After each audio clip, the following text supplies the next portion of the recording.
On continue sur les 3 grandes étapes de l'exploration transgénérationnelle. Donc on a vu qu'il fallait tout d'abord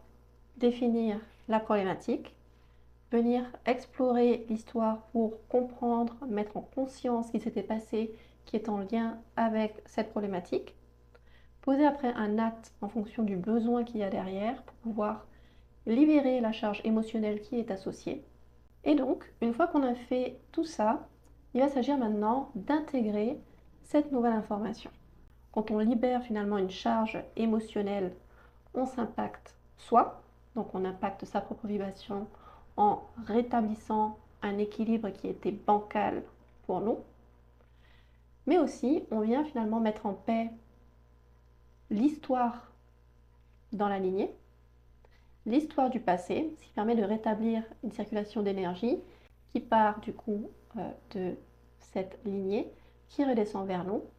et qui va pouvoir continuer son chemin vers la descendance. Et ce qu'on ait des enfants ou pas, toute la descendance de notre famille va se retrouver impactée du coup par cette nouvelle vibration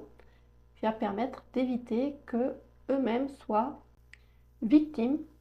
si on peut dire, de ce nœud, parce qu'il aura été mis en conscience et transcendé. Et ce travail d'intégration, il n'y a pas de vérité absolue, ça demande un temps